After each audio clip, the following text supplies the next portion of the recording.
All right, this video is for my dual enrollment course for spring 26. This was to make up for a class where the schedule, I was told on Thursday after class was over that you guys were not going to be in class on Tuesday for testing or something. Only about four of you would be there. So we weren't going to do the Knott's Berry Farm thing again. So everyone has to do this online video and so forth. And actually, it kind of leads into it, which is we're going to cover in this video the persuasion speech. And it's going to be out of order, but we're going to do one chapter, one slide and chapter in this video. And the reason why we're going to skip around is all my classes on schedule, and I'm choosing one that is not it's better, it's okay to be doing it on online without any interaction and so forth. So that's fine.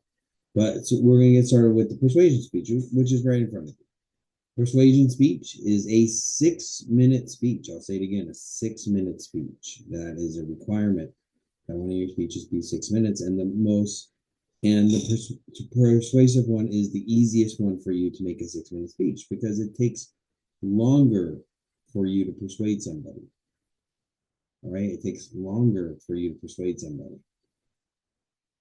Um, the outline, evaluation, the presentation points are all the same. Same thing. Every project is the same thing, right? It just the requirements are different for your actual speech and part of your outline. Present a problem solution speech about an issue. When I say problem solution speech, we talked about it in class with the organizations. Problem solution speeches are here's a society problem, here's a solution, right? That's what it is. And so it's important to note that because there's this idea of just, we're not, and by the way, the problem is a society problem. It's not a problem with individuals. You're not trying to convince anybody to change their lifestyle. We're not doing that. This is where you like passing a law or increasing or decreasing the budget. This is real stuff. All right. And so there's a whole lot of possibilities that you can do. Before we get into possibilities, let's get the idea out of the way. It has to be a topical issue. It means something that is relevant, something that is a change. That's very important. That is a change. It's a problem solution speech. It can't be more of the same. The United States actually has really good drunk driving laws. So you can't say we're going to get tough on drunk drivers when there is a law, unless you're making it a felony on the first count. I mean, even then, it's more of the same. Anti-littering speeches can't do it because we already have this stuff. It's kind of like when LA Unified passed the no cell phones, right? How are you going to enforce it? How are you going to truly enforce it? What's the dramatic change? And that's the thing. It has to be a change. So, like a popular speech in the past was pro-gay pro-gay marriage. That is law of the land. It's been a law of the land for a long time. Congress passed a law with the last president to kind of prevent a Roe v. Wade type change. So it's not a speech someone could do because there's no change at this time. If you're against gay marriage, that is a change speech. So that is the thing, and it has to be recommend a macro subject. So I've had students, and this is recorded, so I'm not going to talk about it too much, but I have students who have suggested topics that are minute in nature, where it's like there's no research for it, there's no debate, there's nobody debating about it whatsoever. It's not on anybody's radar. And there was one that like it would be somewhat of a change, but it was so minute.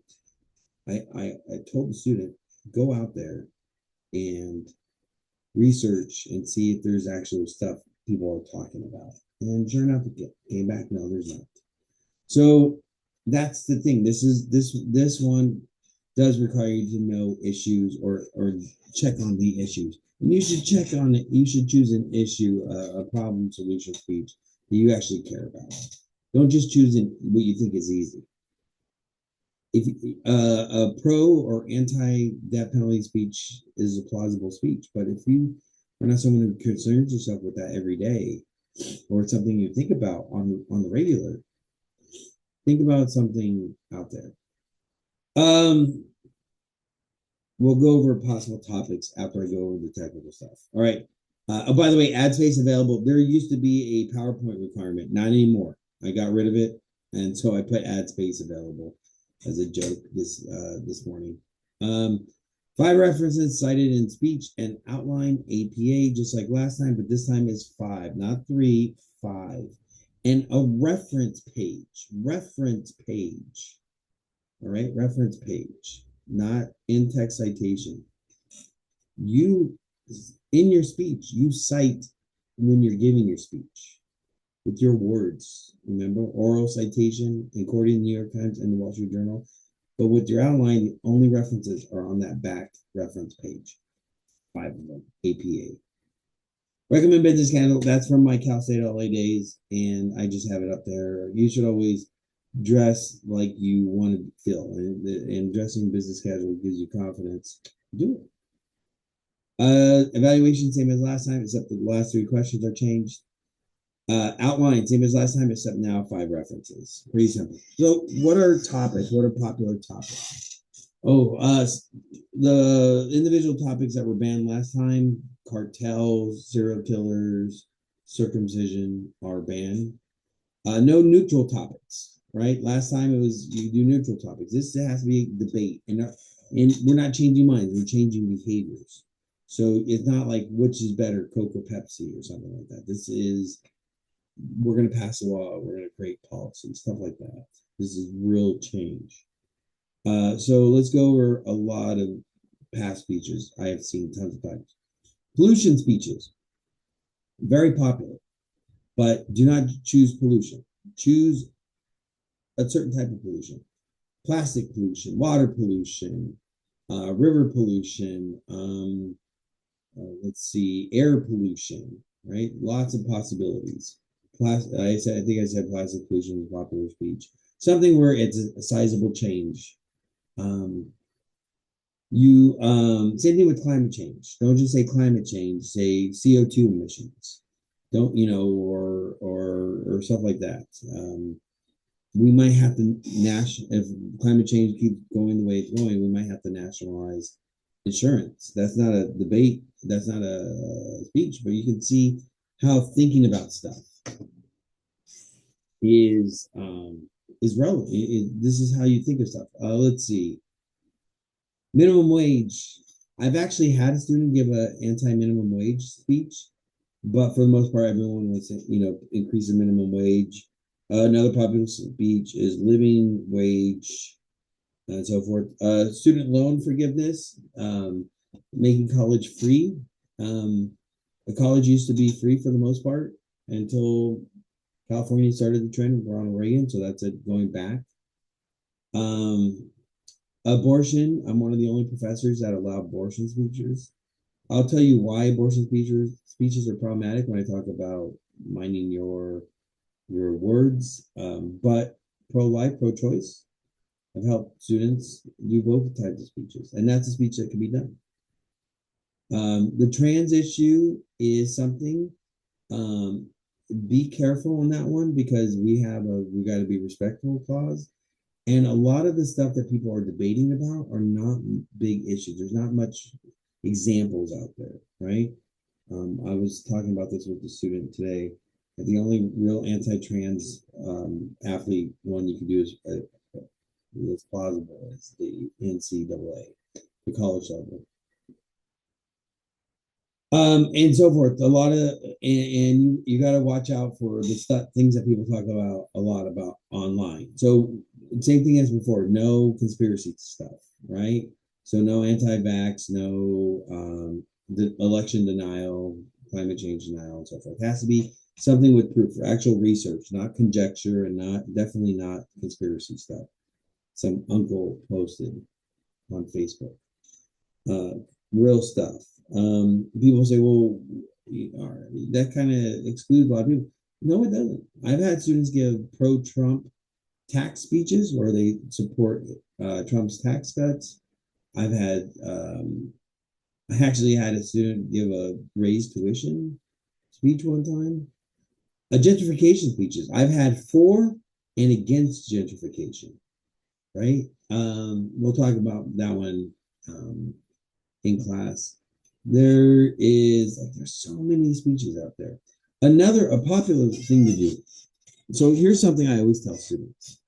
One way to find a topic is think about these large issues, which are actually not problems, they're symptoms of a problem. So, what do I mean by that? Right? Take homelessness. People are going to cut this out and make can cut it out and make clips of it, but homelessness is not a problem. It's a symptom of many problems. I'll say it again. It's a symptom of many problems. For example, in New York, they have a lower percentage of on-the-street homeless compared to Los Angeles. Why? Because in Los Angeles, we have a huge problem with people suing for everything because they don't want it in their backyards. That's what's slowing down the bullet train construction, right? So there you go. There's a possible issue right there. Change the law so people can't be too happy or something like that. But let's go back to homelessness. Think about what causes homelessness, right? The housing crisis, the housing issue. There's a speech right there, right? Drugs, free drug rehab, right? And speaking of which, you can think of it as like, okay, here's one. What's another thing? Oh, universal health care. Do we, which way, how do we do it, right? Um, what else with homelessness? Mental health, free mental health. There used to be free or low cost mental health and drug rehab. Again, California started the trend of privatization. But so there's like a lot of things there, right? Um, I think I mentioned minimum wage, living wage, and so forth. People who go into debt and they lose their house and so forth. So, universal health care about medical debt or get rid of student loan debt, all this stuff. Lots of possibilities because of because if you think of it as okay, here's a big issue people talk about, a major symptom of all these other problems. That's how you look. Another one is the border, right? We always talk about the southern border. It's not a problem. Border crossing is not a problem. It's a symptom of a problem, right? Why do drugs come across? Well, California, the United States is a huge drug market, and we don't really tackle the drug issue like with free drug rehab and so forth. So, yeah, there you go. That's one way to look at it. What else? Border. The people who cross the border. Who's crossing the border? Well, some of the people who are crossing the border are from countries that we committed coups in, like Honduras, or we didn't commit the coup, but we were okay with it, right? Honduras is an example. We supported a failed coup, but it failed and it caused the leader to go paranoid. Venezuela, right? So you can like ban coup, the United States make it a law, or you can our trade stuff, right? We um we have trade deals that have decimated agriculture in a lot of these countries south of the border, and that's why migrant farm workers are going back and forth. They're not going back. So that's see how that works. It's you look at the big issue and you look at all the things that are causing it. What was another one I just thought of? Oh, guns. The cartels. Vast majority of the guns that they have come from the United States. I think about 75 to 80% of the guns that they use comes from the United States. Crossing goes both ways, right? So there you go. Another large issue is think about Trump. People complain about Trump and so forth. For him or against him. People talk about him all the time. He's a symptom. He's a symptom, right? The Democratic Party, every time they have gotten into office, they have Clinton, Obama, and Biden had the attitude of let's move on, right? Iran-Contra, the Iraq invasion, occupation, um, January 6th. Let's move on. And so federal law requires that that crimes by a former president or possible crimes by a former president can't be, moved on. Changing the laws. Bush and um, Trump both got elected with the electoral college over the popular vote. There's a change. Gerrymandering. Democrats have been against gerrymandering for a long time. Now Republicans have a problem with that because the Democrats are doing it now, the way they are doing it. So that's a change, right? Anti-gerrymandering language laws. This is where it happened, where you come up with the thing that all military operations must have congressional approval. That maybe there's an emergency approval process, right? Lots of different things. You can look at these issues. People talk about inflation. There's a lot of issues with inflation, right?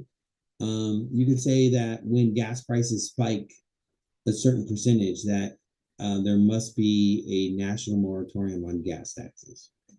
There you go. Let's see. I'm just spitballing here. That you have in the last inflation with under Biden, when it reached the high of 9.1%, studies were showing that a lot of the inflation was coming from companies who were using the inflation to increase their profits. There's laws breaking up major conglomerates, huge companies, preventing foreign money coming in and buying up news media in the United States. Lots of different possibilities, all by thinking about what you see around you. And it doesn't have to be the big scale stuff like I'm talking about. When people, talk about their neighborhoods. There was a urban renewal program under the Clinton administration that put electric power lines, which is a big change between when you're talking low income and upper income. Low income neighborhoods usually have power lines everywhere, making it unsightful and dangerous, especially in LA and other California places with earthquakes. Put them underground. Clinton used to have a thing about that. International spending. Bush used to have a big, big program for going after the AIDS epidemic in Africa. That's why he's greeted like a rock star when George W. Bush goes to Africa. So there's lots of things that you just look around you, right? Or you hear about in the news. I told you about the urban renewal getting rid of the power line. Lots of different things and lots of research out there. So go out there, look at the news, see what you care about, and go for it. Okay. And it has to be a change. Like, are we going to pass a law or we're going to increase the budget? There's one thing that I'm going to talk about more in class, but there's this idea of awareness. Like maybe if we have commercials, that will help. That's not really change. Awareness does jack. All right. There's been awareness against littering for longer than I've been alive. Radio ads, TV ads, and so forth. Can you see our streets? See all the trash out there? Awareness, unless you're talking about something about taboo, and I'll talk about that in class, awareness doesn't do anything. So it has to be like a law or spending more money or reducing money or whatever. All right? It has to be a law. The solution has to be a change, a real change. Ooh, that's a lot to cover, but I want to cover the persuasion speech and all the possibilities. Sometimes, a lot of times, I suggest students to go start with the solution first. All right, and we'll talk about how your main points are broken down in class. All right. If you have questions about anything, obviously save it. Your participation for today is you're not signing up for your topic, but you are brainstorming. And in the replies, you're going to post what you think your topic will be, what problem that you're going to solve, and the solution for it. You doesn't have to go into detail, one sentence each. And so one sentence saying the problem, and one sentence saying the solution. Okay, so we're brainstorming here. And we'll talk about that in class in a little, but that's your participation. All right. Like I said, if you have things to ask, save it for when we see each other. All right, we're gonna go through. Oops, what happened here? Ooh. All right. What we got? You got all of a sudden you just see a lot of me. Sorry about that. Let's go ahead and get this changed. And we are going to talk about, we're going to skip around. We're going to actually talk about presentation aids. I know you did your PowerPoints and so forth, but this is more detailed stuff. So we're going to cover this, and that'll be it for this video is after we do this one. All right. Oh, by the way, remember when I talked about issue variance? Remember, you don't have to be 100% on something, right? You can talk about like people who want to increase the minimum wage. That's something. That's not going as far as creating a living wage, but increasing minimum wage is not 100%. You're not going San Francisco, Seattle, Europe, all those places, parts of Asia have living wages. You don't have to go that far. You can, go partly and go with the minimum wage. See, so you don't have to be 100% on something. All right, and I talked about that in class. All right, let's continue. We're still recording. I want to share. So we're going to look at chapter 20 and 21. I know we're skipping around for various reasons. It's explained in class, but I wanted to make sure I covered the topic. Now, before we do that, let me show you something I did. And because I explained this to a student today, I'm so happy I'm sharing it with everybody. I keep telling students about disregard what you learned about public speaking in your classes at high school and maybe other non-public speaking instructors and so forth. And the reason why is this, right? Take your history teacher. Your history teacher. Your history teacher is really good at talking about history and has lots of experience, right? But that history teacher, the way they talk and present and do their public speaking, by the way, that's an H that's circled, is not the same as a politician, right? Who speaks all the time, speaks about all these things. And it's not the same as a salesperson, right? These things, that's why I tell you to disregard what you learned before, because they're really good in what I say is for that area of expertise, but it doesn't really transfer well. What I teach in this class with the outline and the organization, the speech patterns and so forth, is a structure, right? It's a basic structure. Ooh, 3D. And it's a structure that you can apply to all this stuff. I guarantee at the end of this semester, you'll be a better communicator. It's guaranteed. The thing is that these things that you learn, the structure that you learn in class, this class, can be applied to all these different things, right? What this person that you saw for all those years in high school does not transfer well to these, but these things that we teach in communication studies. That's why communication studies is one of the best minor, if not the best minor, to have in college, because it tells people you know how to communicate. All right, I gotta cut my hair. My hair is getting way too long. All right, such a hippie. I'm not, but All right, let's continue. All right, share. So we're skipping around and we're going to chapter 20, 21. Chapter 20, 21 is presentation aids and how to use them, right? Pretty simple. Pretty simple. Ooh, use this one, right? And what we're going to do right now is we're going to go over the terms. Now, a lot of these terms are not going to be on the test, but I'll obviously tell you which ones will be on the test. And a lot of these, you just need to know basic stuff, right? So, for example,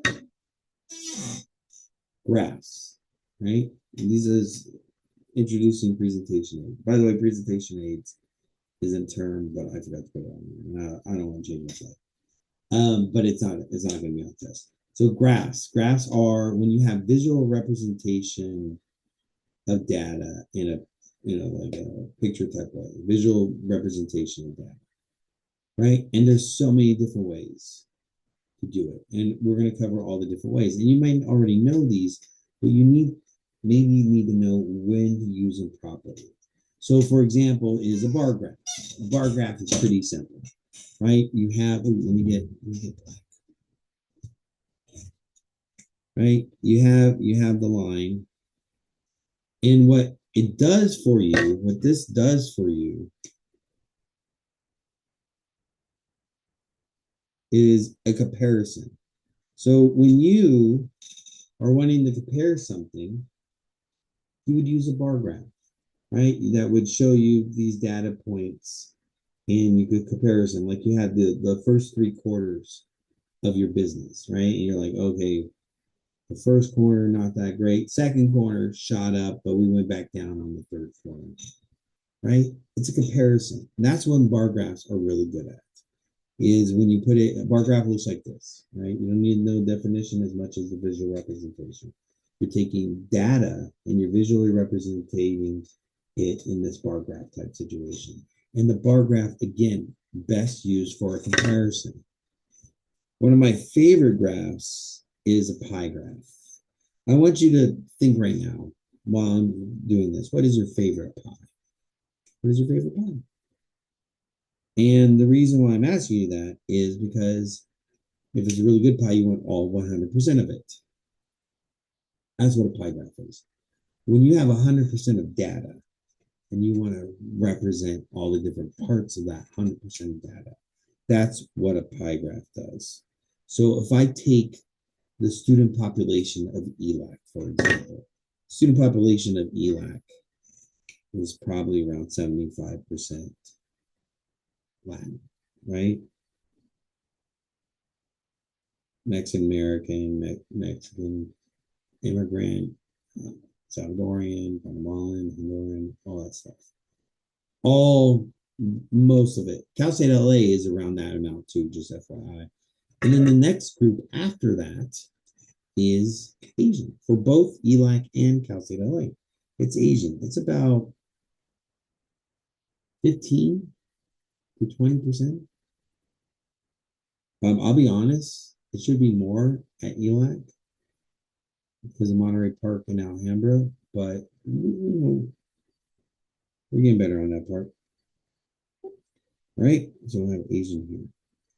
And then, and just like at Cal State LA, white and African American comes in around the same, right? Around the same, about a little less than 10%. Right? I'm going to mess this up. And then after that is other. Other. Right? So it looks like it's a wow, but you can get the gist, right? You get the gist. Where you have 100% of the student population and it's broken down into the ethnicity. Studies have now shown that when it comes to college students in general, women now outnumber men. 100% of the students in U.S. college campuses, over 50% now women. In the last electoral vote, and I've talked about this a couple times, right? The biggest group of voters, because we think of it like this, right? We think of it like this, where Trump got a little bit more than Harris, but in reality,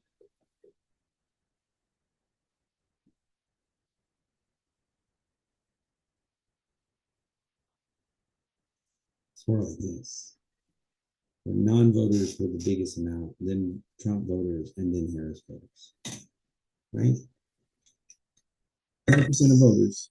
When you're talking 100% of voters, we're not talking 100% of people who voted. 100% of U.S. voters, non-voters, actually outnumber, and so that a pie graph would demonstrate that. By the way, the Harris vote, you gotta have the 3%. You gotta have the other votes as well, the other candidates.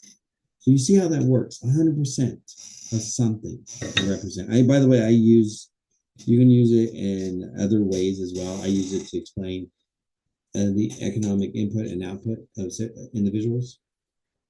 So there's lots of ways to do it.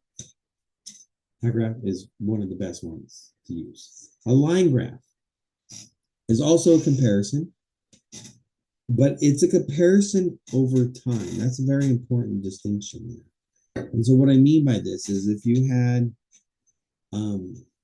these two, if you had these couple different quarters or something like that, right?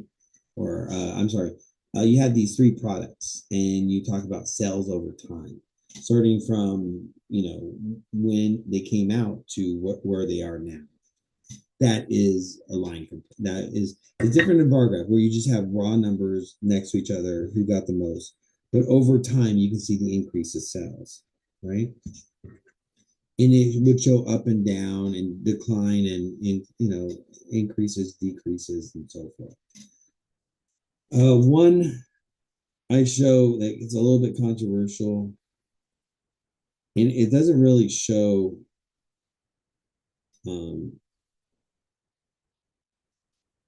I can't really get into details on that, but you can look for it online. But it's inflation after the pandemic around the world, right?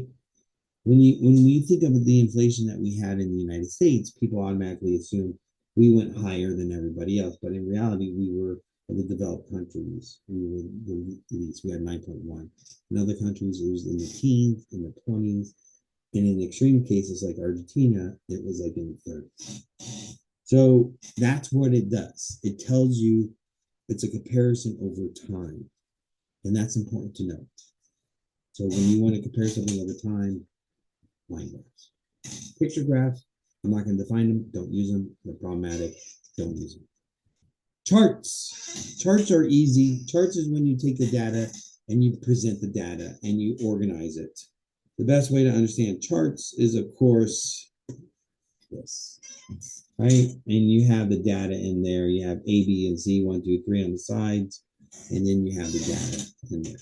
So if you want to show the data, the actual numbers in an organized fashion, you would need to know, you would use a chart, or other known as a table. Hint, hint, nudge, nudge. You need to know the difference between a graph, visual representation of data, and then a chart, organized presentation of data.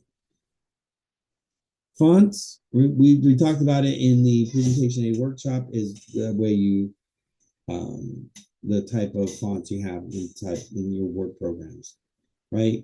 Calibri, Times New Roman, Arial Black, lots of different ones.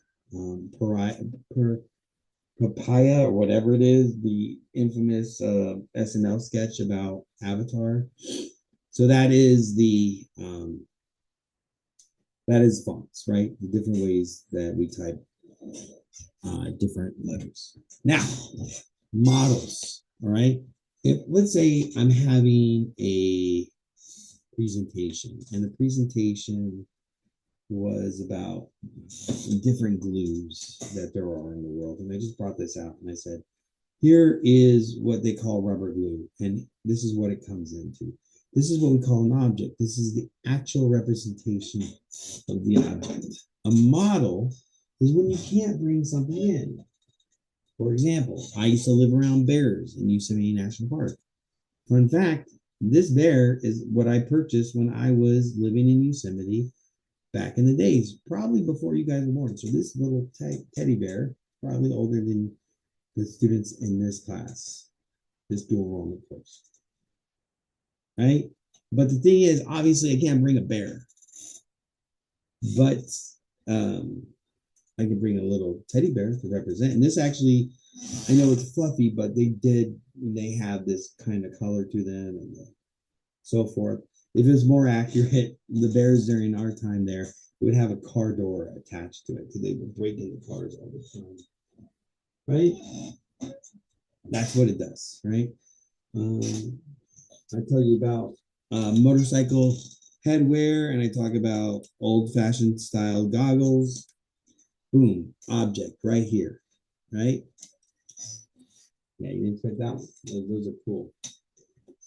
But if I want a minion from Despicable Me, I can't actually bring one in, nor is there actual representation of one, but I can bring in a model. Look at this. This is a minion that's supposed to be the year of the dog for the Chinese New Year.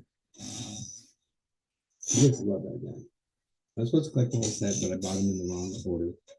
Bought him at the wrong time. See how that works? Difference between the object and the model. Clip art is important for you in the future, not now. So right now, when you're doing your PowerPoints, your Google Slides in classrooms, for the most part, you can go to Google Images and get images and use them like that. But here's the thing. You can't do that professionally, especially when you present something that can be seen on a large scale. That's called copyright. You have copyright issues, trademark, stuff like that. And so clip art is referred to free art that you can use. And you go on Google and go look for free art as well, free images and stuff like that. But if you notice some of the image searches you have done, there will be like, there'll be some kind of labels over the photos. That's because they're copyrighted. Visual rhetoric. Hold on, I'm going to pause the video for a second. Pause the video. So we talked about it in class. Visual rhetoric. We talked about rhetoric in class. That is your words, your arguments, and so forth, right? But what we're going to talk about right now with visual rhetoric is that, but your nonverbals, your presentation aids, and so forth. Hint, nudge, nudge. You need to know what visual rhetoric is for the final. All right, this is what you present visually to your audience. And again, that is your nonverbals, your presentation aids, and so forth. Even how you dress, right? And that also is when you're witnessing somebody else present. That's their visual rhetoric as well, right? So visual rhetoric is the choices that we make nonverbally. And again, presentation aids, dress, nonverbal movements, stuff like that. If you have questions on the terms, save it for class time. So why do we do it? Presentation aids draws focus to your audience, right? And you guys have done PowerPoints and slides for this class already. They're looking at the screen, right? And that's why it's good to have a very clear and concise, good, but basic slide, because it's you want to focus but not have them distracted. And it also helps your focus as well. When you're clicking through your slides, you are knowing, okay, I need a transition now. I'm talking about this. You can use it. Don't do this. I'm like, don't read off the slides. But you can look at it and go, okay, this is where I'm supposed to be. Or you might refer to it. And that helps you keep focus. Presentation aids help you help your audience understand what you're talking about. When you're showing them the effects, like if you're doing a thing about, I had a student who did a speech. It's one of these speeches that I'm very glad I got to hear, because I never knew about this as much as the student told me, was he talked about the pollution done by cargo ships. And he explained the different type, because they use a different type of fuel, a very, very high pollutant type fuel. And he had visual representation explaining why this is so bad. And I was like, we all understood that a little better. I knew about the different types of fuel and how problematic. I didn't know the extent, right? And that his presentation aid helped me understand, and helped the audience as well. We don't talk about it. Remember, you want people to remember. I read an article last year about trap water. If you don't know what trap water is, maybe I haven't said it in class. It's not a big issue, and it's not something to do a speech about. But every time you throw away a water bottle and there's still water in it, that you're taking that water out of circulation, and that's trapped in that plastic water bottle. And then not just water, any kind of liquids.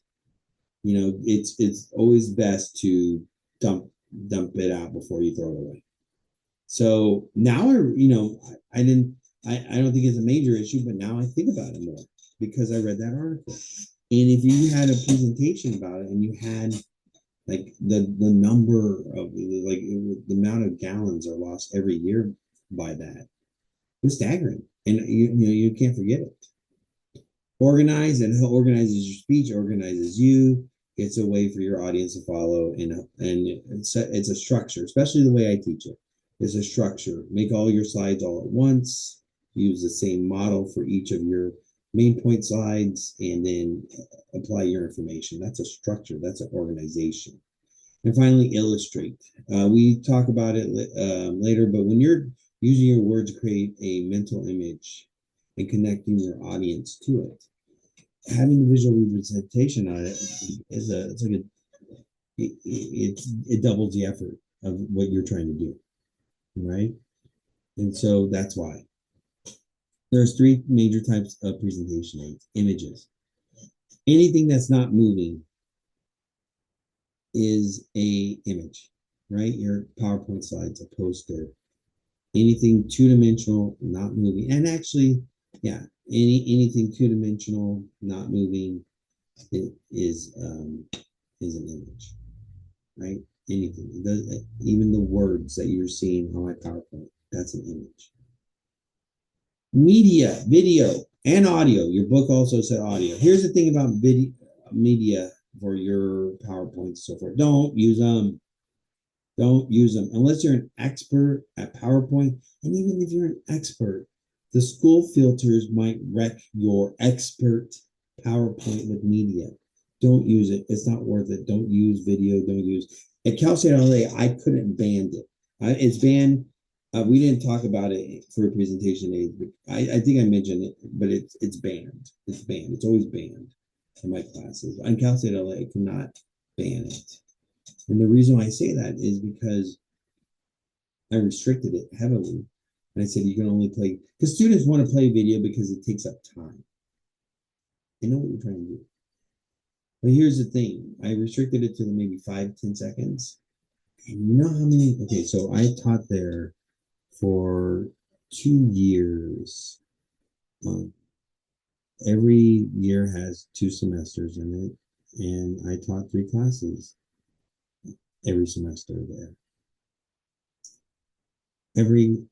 Almost every class, I had at least one student try it. Out of all those, and there was classes with multiple video attempts. Out of all those classes, you want to know how many succeeded in running? I'll give you a clue. Single digit. Single digit. Does 0 count as a digit? Yeah, it's a digit. Yeah, 0, absolutely zilch. None, nada. None of them ever worked. Don't ever use media. It's not worth it. Don't try it. And animation, by the way, animation on slides is distracting and it's off-putting. And it could be done in a way that I had a student who had a disastrous animation talking about very something serious. He was talking about deaths, but there was an animation on his PowerPoint running and almost comical.